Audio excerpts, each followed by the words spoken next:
Warning: the following video has not been approved by the Comic Code Authority and is intended for mature audiences. Viewer discretion is advised. Well, what is going on, everybody? Welcome back to another super delayed episode of The Comic Assassin. Yes, super delayed. It has been too long since I've been able to make any content for you all. I apologize. I miss you. But you know what? I've just been busy, but I finally got a day off.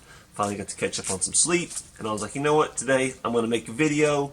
And hopefully I can get the ball rolling and make some others. Because I definitely have tons of stuff to show you guys. Tons of boxes to open. Some mystery boxes. Stuff I picked up that I think are worth showing and talking about. But today I want to do a shorter video. Kind of break the ice a little bit. And we're going to talk about one specific book. It's a newer book. Came out 2 months ago.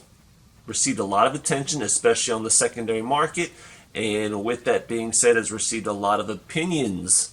And a lot of them are negative. And so I want to address some of those. And really, I want to talk about what I think the bigger issue is. And then just give some advice when it comes to this whole FOMO and paying these crazy prices on the secondary market, etc. And this should be no surprise. Everybody's probably heard about this book. And we're talking about Spider-Man #7. First appearance and first cover appearance of a Spider-Boy. This is the spoiler variant. I say a Spider-Boy because this isn't the first Spider-Boy we've ever had. And let's be for real, it's probably not going to be the last one we ever see. Alright, look at Spider-Girl. We've had so many different renditions of Spider-Girl, I can't really keep count.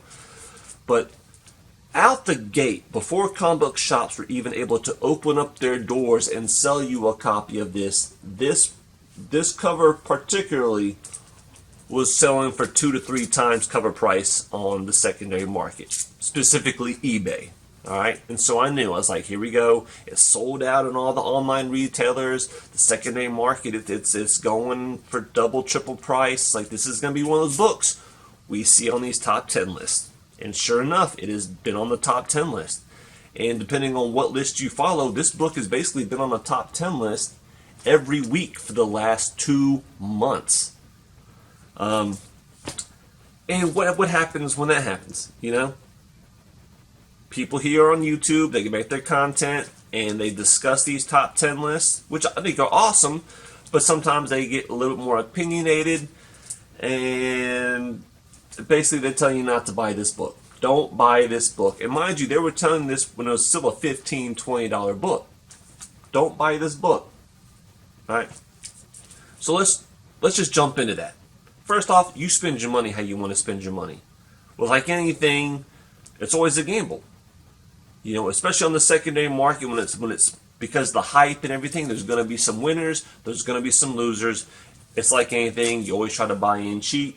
And if you're a flipper, you try to sell high, right? That's how it goes. That's just how it goes. Luckily, I shouldn't say luckily, I'll probably have more money in my pocket if I did sell, but I don't sell comic books. But there are people who do that, and that's just a part of the game, right? So, don't buy this book at $15, $20. Well, what happened? This book then went on, increased in price, $30, $40, even got up to about a $50 comic book. And I would agree. I'm not paying $50 for this book raw. I'm not. But let's look at what's happened now, up to 2 months later. Let's say you bought this book on the very high end of $50, right? You sent it into CGC, even did the fast track, right? That's a $40 thing right there. Boom. You get it back. Now you're in this book for $90. It's selling on eBay for $9.8, $130 all day long. Now if you put it on auction, you might get a little less. Alright, but over $100 for this book, boom. So you're breaking even and you're making money right out the gate. Don't buy that book.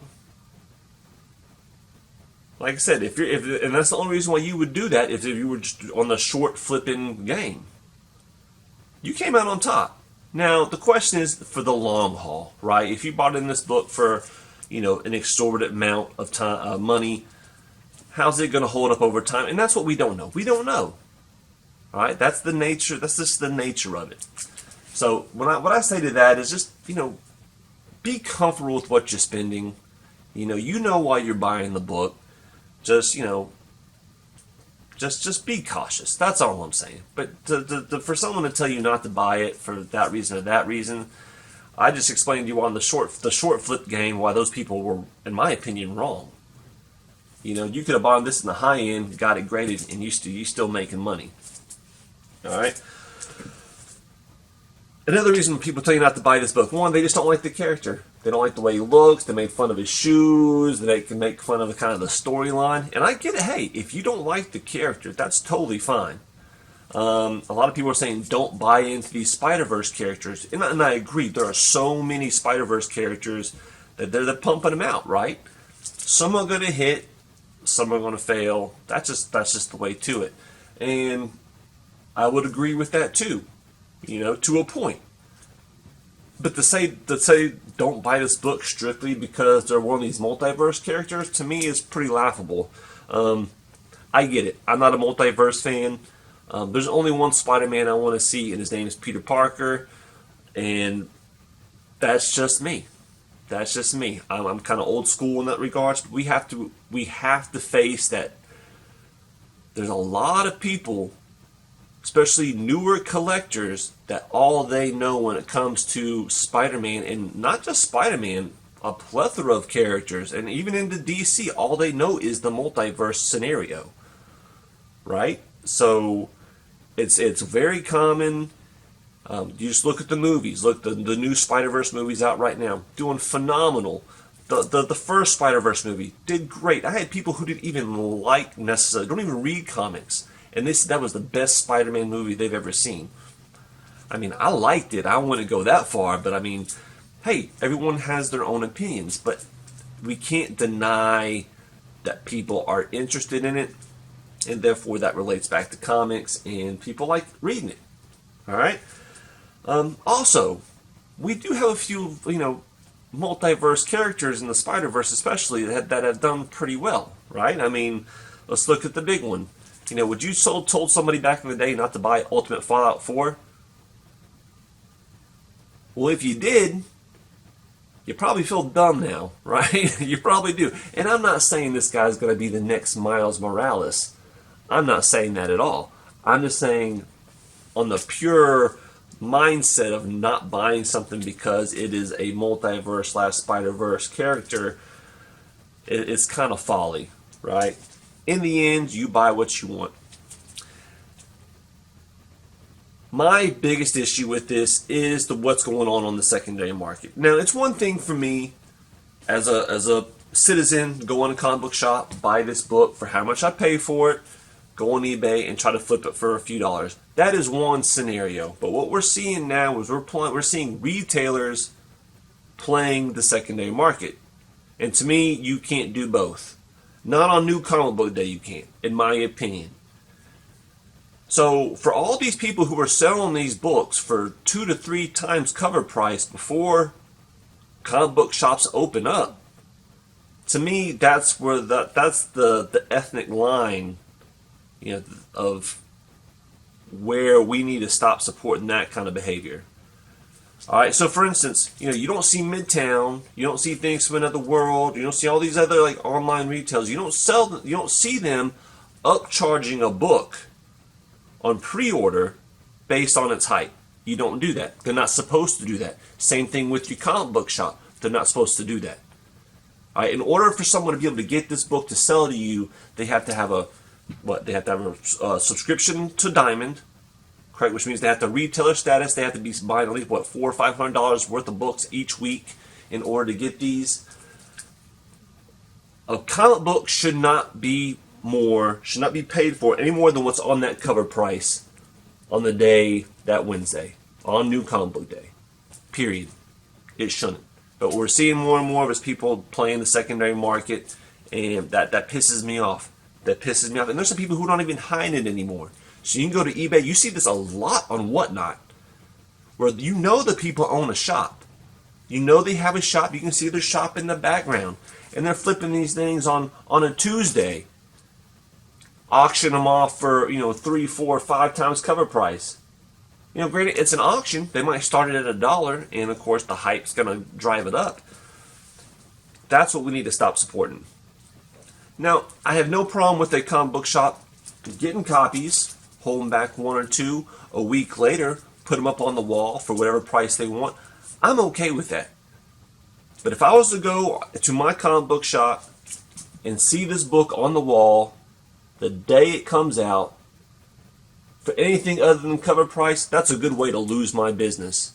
That's a good way to lose my business. And that's who we should not be supporting, are comic book shops like that, these online people who want to play retailer one day and then play the secondary market the next day. Well, which one are you? Are you a comic book shop? Are you nothing but a brick and mortar eBay store? Which one is it?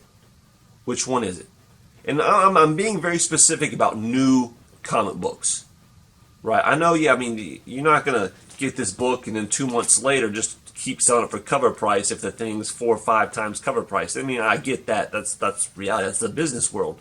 But on new comic book day, these books should be nothing more than the original cover price. Well, how do you do that? You find you a local comic book shop, a good one. All right? I know not everybody lives next to one, but you might live next to one or near one. You don't have to go there every week. Maybe go there once a month. Get a subscription box with them. Get a good relationship with them. Help support these local comic shops. I guarantee that if you find a good one, there's going to be hardly any reason why you can't go in a shop on New Comic Day and get a hot book like this for nothing but cover price. All right? So my comic book shop knew the book was hot, sold out everywhere, went in that Wednesday, and they did it how I like to see it. They went in, they limited one per customer, and you get your copy behind the counter. Right? They would give you your individual copy. So, went, boom. Got this guy for cover price. A week later, come back, boom, got cover A. Same thing, was only to get one copy, still cover price. So this is cover A. All right, this one just sold on eBay for about 30 bucks too. Now this one's definitely been lower, about half the price of the other one. But still, if you really want the book itself, you don't really care about the cover. Cover A is always a great option. Always bet on cover A. You can't ever go wrong with a good cover A and doing well on the secondary market as well. And then we had this guy, the timeless variant. Poor Alex Ross timeless variants have not been getting any love whatsoever during this time around. This was the last one to sell on Midtown, which I understand. Doesn't have Spider-Man, doesn't have Spider-Boy on the cover, etc. I got this thing, I'll even show you. $2. 2 weeks ago. $2 because it has a little bit of a color blemish. A little bit of a color blemish on it. Corners look good, spine look good, and they marked it half off. You can still go on eBay and you can get, if you just want the book alone, you can get you a timeless on the cheap. You don't have to spend those exorbitant amounts of money. So my whole thing is buy what you want to buy. You know, I get it's easy to sit here and say don't buy this book because of X, Y, and Z. And the truth is we do not know what's going to happen with this character. All I can tell you is 2 months out, excuse me, this book is still doing reasonably well. It has been staying pretty, on point, about a $30 book for over the last 2 months. Solid, and you can't deny the sales. People are interested in it. But we have to wait for the long term. Now, this is what I do like about the book. This is actually what I really, really like about the book.